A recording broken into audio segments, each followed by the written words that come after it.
it going, everybody? Michael Blake here, and this is Ramblin' Movie Takes, coming at you with a review for The Mandalorian, Season 2, Episode 5, The Jedi. Let's get to it. This episode was all about Ashoka, who is a fan-favorite character if you are a fan of the Clone Wars, which I will admit, I am not.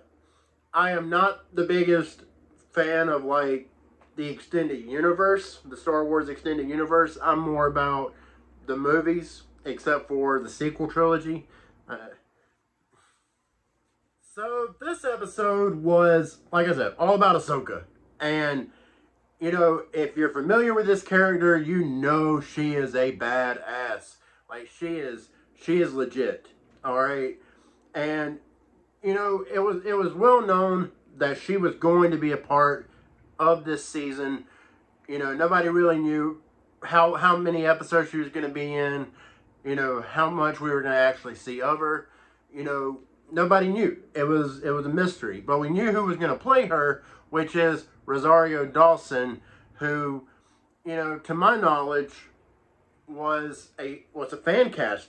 So basically episodes 1 through 4 of this season have all been building up to the Mandalorian, the Mando, taking, you know, Baby Yoda, who we now know is not Baby Yoda. You know, well, we knew he wasn't Baby Yoda, but now he has a name. The child has a name, which I will get to in a moment. And basically, the past 4 episodes have been setting up for this. And, you know, here we finally get to this episode where it kicks off with a bang. Like, right from the start, you see these soldiers walking around the woods, and Ahsoka shows up. Like, I figured that we were not going to actually get to see Ahsoka till probably the end of the episode, and then she was going to be teased until episode 6. Because, you know how, you know, cliffhangers and all that stuff, you know, keep us wanting more, right? Anyways, but Disney did really good here by just going ahead and showing her to us and letting us see her and her being a part of this episode. And yeah, we get to see her just you know, mowing through these soldiers, man. Like, she's just taking it to them with her lightsabers, just throwing them up against trees, throwing trees at them with the Force, and just slicing through them. Like, she's just a badass. She is just... So after Ahsoka ends up tearing through all of these soldiers, like, had to be like 100 of them. Who knows? I don't know how many it was. There's a lot of them. She goes up to this gate, Game of Thrones style. If you remember Game of Thrones, I believe it was season 8?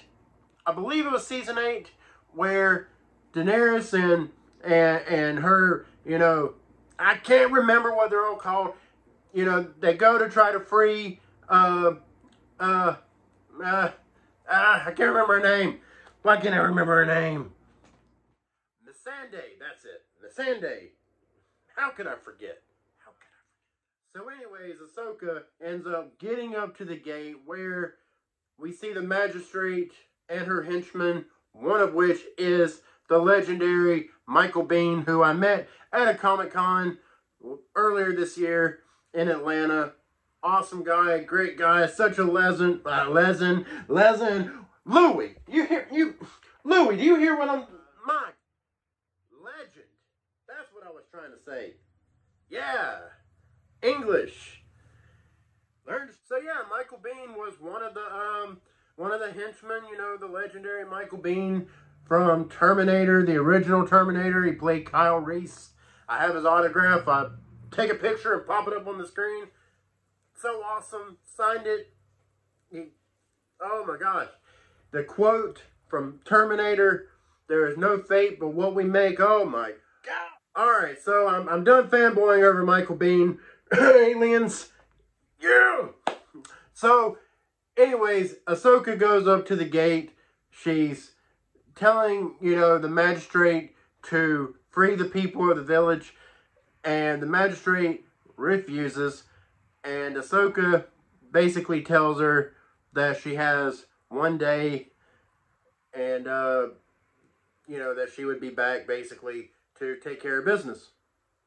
So then we see the Mandalorian show up on the planet. I forget the name of the planet. I don't know if they actually said the name of it, but I forgot it if they did.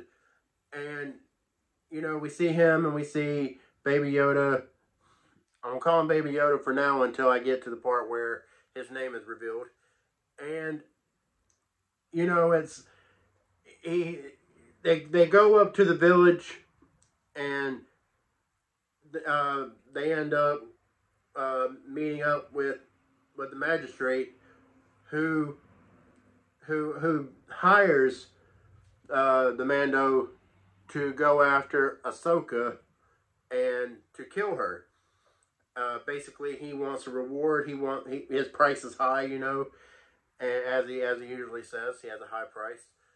And the magistrate ends up, you know, I keep calling her the magistrate. I think that's what she's called, right? Let me know in the comments. Go ahead and call me stupid. That's okay. I deserve it. So, anyways, this lady, you know, the magistrate, whatever, she, you know, she has this staff that is made of, what's it called? Beskar? You know, the steel that the Mandalorian's armor is made out of. And it's pure Beskar. And that's apparently worth a lot of money, because he agrees to go hunt down Ahsoka. Or, you know, but did he agree to kill her? That's the thing. So the Mandalorian goes on a hunt for Ahsoka. He's walking through the woods and through the forest. We call it the woods out here in the country. The forest. And, you know, Ahsoka ends up showing up out of nowhere, attacks the Mando. They get into a brief fight, and the Mando ends up telling her, you know, what he's there for. She quickly realizes, because she's psychic, she can use the Force, you know, she's a Jedi, understands that he's there because of the child, Baby Yoda. So from there, you know, we're taken to this campfire scene where Ahsoka and the child are talking to each other telekinetically. I don't think I said that right. I think but anyways. So, telekinetically, they're talking to each other through the Force, and he is apparently telling her everything that he's been through, and Ahsoka, ends up telling the Mandalorian what the deal is, and that Baby Yoda's name is, you know, well, he's not Kid, he's not the child, he's Grogu. So, the child finally has a name. His name is Grogu. And in this scene, we get so much story, you know, we get so much backstory about Grogu, the child, and, you know, that he was, you know, basically raised at the Jedi Temple on Coruscant, and, you know, he was to be trained, but I guess he wasn't old enough yet, and, you know, at least that's what I got from it. And, you know, when Order 66 happened, somebody took him into hiding to keep him from, you know, getting slaughtered with the rest of the younglings. So, if you've seen episode 3, you know all about that.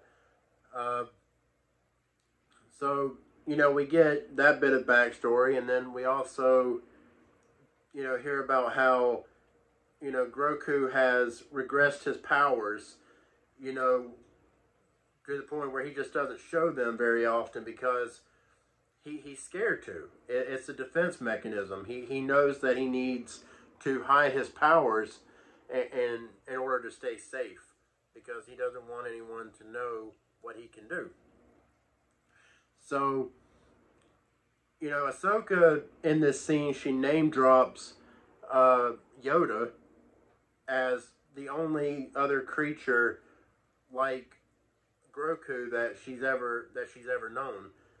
And, you know, she also talked about how she doesn't want to train Groku because she senses too much darkness in him. She senses attachment. You know, senses his attachment to the Mandalorian, and basically, that scares her a little bit to the point where she just doesn't feel like it would be a good idea to train him, and then brings up how she's seen how even the best Jedi Knights can fall to the dark side, which is obviously a reference to her master, which is Anakin, who, if you've seen the Clone Wars, which the character Ashoka is associated with, the Clone Wars, then you know all about that. I would recommend at least watching the last 4 episodes of the Clone Wars. I've never watched the entire series in its entirety, but I have seen the last 4 episodes because everybody was raving about them, and they were amazing. So you get some backstory on Ahsoka, and it's really cool. But anyways, she refuses, like I said, to train Grogu, and as per usual with the Mandalorian, he makes a deal with Ahsoka that if he helps her free the people at the village, that he will help, that she will take him to train him properly, and she agrees to do so. So from there, we're taken back to the village where Ahsoka, and we see her attacking the soldiers, the guards, and she does some really cool stunts in this scene, which she did at the beginning of the episode too, which I didn't mention, but she also did some really cool stunts in this scene as well. And she ends up taking out a bunch of these guards, and the Mando gets involved, and we end up seeing Ahsoka go after the magistrate. I think the whole group is called the magistrate. I feel like I am really screwing this part up. If I am, again, let me know. But anyways, so she goes to take on the lady, and the Mando comes face to face with Michael Bihn's character, who is like the head guard or whatever, and basically they got a standoff going on as Ahsoka and the magistrate are fighting each other, and you see. Well, let me say this: when I first saw the lady, grab the Beskar staff, I think I'm saying that right, Beskar. When I saw her grab the staff, and I was like, I know you're not going to try to fight Ahsoka with a freaking staff. Well, I didn't think about the fact that it was Beskar, and that it could handle a lightsaber. Anyways, it was a pretty good fight. It was pretty solid. It was kind of slow, but it was cool. I enjoyed it. And Ahsoka ends up besting her, and she ends up name dropping who her master is, which is Grand Admiral Thrawn. I think I'm saying that right. And that was like a wow moment. Not that I know much about that character in particular, but I know enough about him to know that he's a pretty big deal. So Michael Bihn's character, he ends up, pulling his thing. He's like, I guess your side won. And he goes to put his gun down, and you can see it coming a mile away. He after he puts down the big gun, he goes to pull a small gun, and the Mando shoots him in the chest. And, well, Michael Biehn is dead. Just like that. That kind of sucks, not going to lie. So, after they end up saving the village, and, the Mando goes back to his ship to get Grogu. And, they have a little moment, and it's a little sad, where, you think they're about to separate, they're about to go their separate ways, which to be honest with you, I don't know how this show could really go on without those two being together, because they're like, I don't know, they've been together the entire series so far, so it's hard to imagine the series going forward without those two being together. So yeah, but yeah, they have a nice little moment, and the Mando is obviously, he's obviously in his feels a little bit about it, you know. So as he goes to take Grogu off the ship, Ahsoka meets him there, and she tells him again that she cannot train him, and she gives her reasons why and everything, and the Mando, he says we had a deal and all this and that, and once again, he comes across these people he makes deals with, and it seems like people always go back on their deals. People are always such dicks to the Mandalorian, but yeah, I mean it's anyways. But she does tell him where to take Grogu, and I can't remember the name of the planet. I am terrible with names, guys. I'm sorry. I'm a failure at life. But anyways, she tells him what planet to take Grogu to, and tells him, to put him on a rock and have him reach to the Force, and that if there are any Jedis left, or that if there's any Jedis left, that they will feel his presence and they will come to him. So yeah, that's how the episode ended. If you enjoyed this video, please like and subscribe. Hit the notification bell. Tell your family, tell your friends, have them check me out. And yeah, I would really appreciate it. And also, comment below. Let me know what you thought about this episode, what you thought about The Mandalorian Season 2 thus far, the whole series in general.